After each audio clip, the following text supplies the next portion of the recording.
Hello everyone, welcome to my channel. So इस weekly zodiac reading में हम cancer यानी कि कर्क राशि वाले लोग के लिए देखेंगे कि उनका ये जो वीक है वो कैसा रहेगा, कौन कौन सी एनर्जीज आपके सराउंडिंग में रहेंगी, साथ में जो भी एडवाइस होगी आप लोग के लिए वो भी आपको देने की कोशिश करूँगी। सो शफल कर लेते हैं कार्ड्स। और हाँ, ये रीडिंग आपके सन, मून एंड राइजिंग साइन के लिए है। ओके, सो शफल कर लेते हैं। कर्क राशि, कैंसर,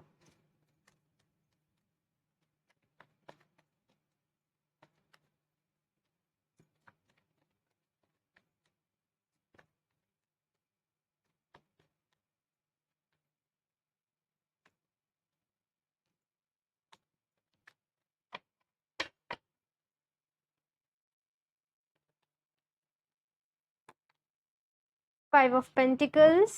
तो यहाँ पे कुछ फाइनेंशियल क्राइसिस आप लोग की लाइफ में चल रहे हैं और मुझे ऐसा लगता है कि हेल्थ इश्यूज भी हैं जिनकी वजह से आप लोग काफ़ी परेशान हो इस टाइम पे। रुकिए, मैं बताती हूँ।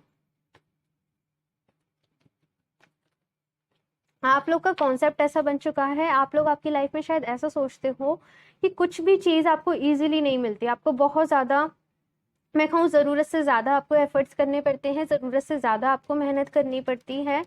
तो कुछ ऐसा समझ यहाँ पे सिनेरियो नज़र आ रहा है। साथ में आप लोग एंजल से, गॉड से जिनको आप मानते हो, काफ़ी सारी प्रेयर्स कर रहे हो सकता है आप लोग काफ़ी सारी चीज़ों को मैनिफेस्ट करना चाह रहे हो आपकी लाइफ में, लेकिन आपको लग रहा हो कि कुछ भी चीज़ ना वर्क नहीं कर रही है, कुछ भी चीज़ जैसे कि हो नहीं पा रही है, ऐसा मुझे यहाँ पे लगता है। देखती हूँ मैं आप लोग के लिए क्या है, रुकिए।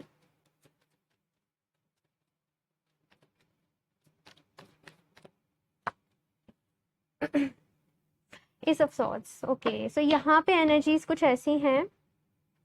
Okay, five of wands.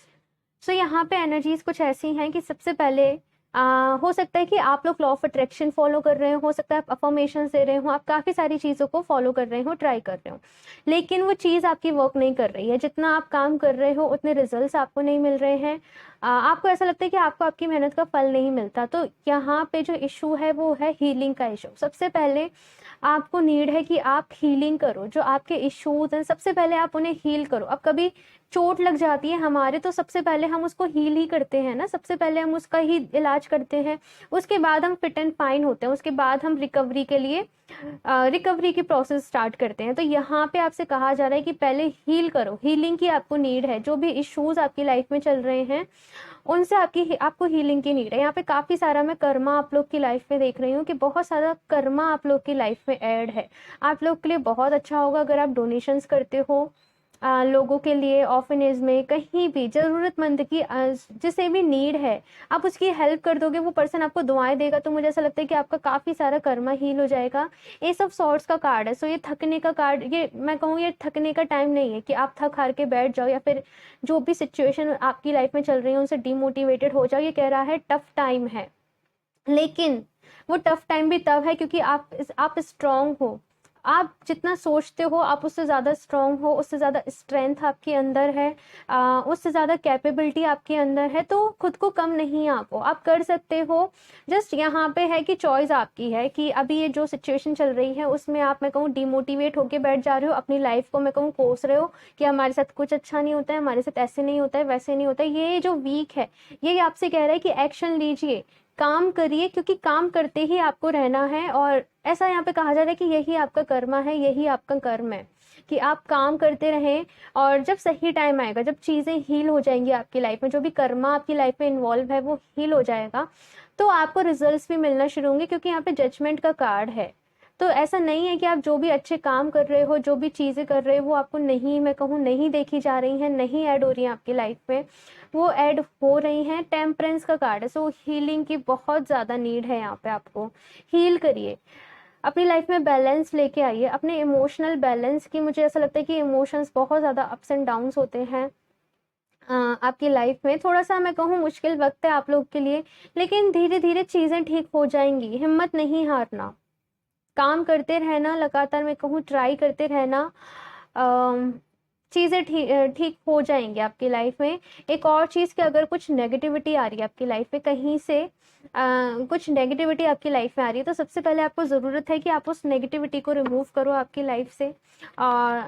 क्योंकि ऐसा है ना कि वो हील नहीं होने दे रही है आपको वो नेगेटिविटी। आप जैसे ही थोड़ा सा हील होते हो वो फिर से ऐड हो जाता है। तो यहाँ पे कहा जा रहा है कि नेगेटिविटी रिमूव करने की आपको बहुत ज़्यादा नीड है।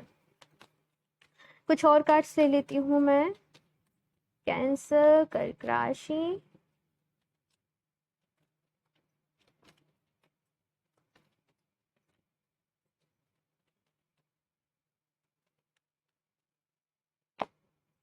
Adjacent possibilities. तो कह रहा है कि हमेशा सारे डोर्स एक साथ बंद नहीं होते हैं। एक डोर बंद होगा तो आपके लिए दूसरा खोल दिया भी जाएगा। आपको जो ज़रूरत है कि अपनी आंखें खुली रखने की, सारे ऑप्शंस खुले रखने के, और हिम्मत नहीं हारना। हिम्मत मत, मैं कहूँ, टूटने देना। चीज़ें होंगी आपकी लाइफ में आपके अकॉर्डिंग, लेकिन थोड़ा सा अभी का टाइम ऐसा है कि आपको सिचुएशन के साथ यहाँ पे कॉम्प्रोमाइज़ करने के लिए कहा जा रहा है कि थोड़ा सा कॉम्प्रोमाइज़ करना, एडजस्ट करना आपके लिए ज़रूरी है। Deceit number 24, number 25। मैंने कहा ना कुछ नेगेटिविटी है आपकी लाइफ में। कुछ ऐसा हो सकता है कि कुछ लोग आपकी लाइफ में ऐसे हों कि जो आपको बार बार ना पीछे की तरफ जैसे कि खींच लेते हैं। बार बार आपको, आप थोड़ा सा इनर वर्क करते हो, आप आगे बढ़ते हो, मूव ऑन करते हो, हील करते हो, देन कुछ ऐसे लोग हैं जस्ट नेगेटिविटी क्रिएट करते हैं आपकी लाइफ में। तो यहाँ पे कहा जा रहा है कि ऐसे लोगों से दूरियां बनाना, ऐसे लोगों से दूर होना आपके लिए बहुत ज़्यादा इम्पोर्टेंट है। तभी आप हील हो पाएंगे। तो आपको दूर जाना ही पड़ेगा। साथ में एक कार्ड कह रहा है अलर्ट रहने के लिए कि ज़रूरत से ज़्यादा भरोसा किसी पे ना करें, ज़रूरत से ज़्यादा ट्रस्ट आप किसी पे ना करें। थोड़ा सा अवेयर रहें इस वीक, थोड़ा सा अलर्ट रहें इस वीक, क्योंकि यहाँ पे 5 ऑफ पेंटिकल्स के साथ ये डिसीट का, यहाँ पे ये भी बता रहा है कि कुछ लॉस होना, और ये भी बता रहा है कुछ लॉस होना। तो ऐसा लग रहा है कि अगर आप ज़रूरत से ज़्यादा किसी पे ट्रस्ट करते तो कहीं ऐसा ना हो कि आपको कुछ फाइनेंशियली लॉस हो जाए। आपको केयरफुल रहने के लिए मैं कह रही हूँ। वैसे भी ये कार्ड्स टैरो ना हमें गाइडेंस देता है प्रिडिक्शन से ज़्यादा। तो इसे ना एज ए गाइडेंस लें कि आपको अभी से सारी चीज़ों को लेके केयरफुल रहना है, अवेयर रहना है। ओके, एक और कार्ड ले लेती हूँ यहाँ से। कैंसर, कर्क राशि, आप लोग के लिए क्या गाइडेंस है?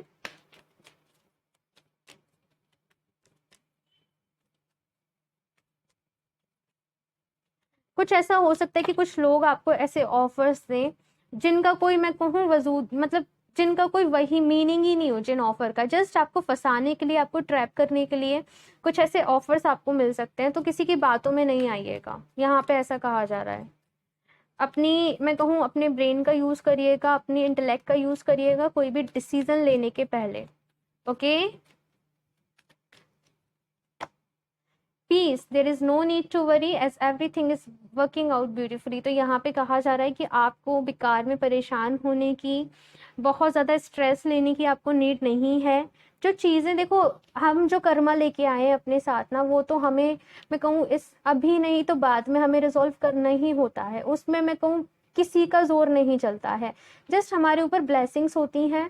तो वो टफ टाइम की तरीके से नहीं लगता है, हमें स्ट्रेंथ मिल जाती है और हम उसको इजीली पास कर लेते हैं। तो आपसे कहा जा रहा है कि डिवाइन पे ट्रस्ट रखें, ये टफ टाइम भी निकल जाएगा, और अपनी हीलिंग पर ध्यान दें। बाकी मैंने आपको बता ही दिया है कि आपको अलर्ट रहना है, अवेयर रहना है, केयरफुल रहना है। कोई भी टेम्पटेशंस, कोई भी आपको ऐसे ऑफर्स देता है तो आपको, मैं कहूँ ट्रस्ट नहीं करिएगा। ओके, क्योंकि डिसीजन आपके हाथ में है। ओके, सो इस रीडिंग के लिए इतना ही। मुझे ज़रूर बताइएगा आपको कैसी लगी। अच्छी लगी हो तो लाइक कर दीजिएगा। मेरा चैनल सब्सक्राइब नहीं करा तो सब्सक्राइब कर लें ताकि आपको लेटेस्ट अपडेट मिलती रहे। बेल आइकन को प्रेस करना ना भूलें। मैं मिलती हूँ आपसे नेक्स्ट रीडिंग में, तब तक के लिए बाय।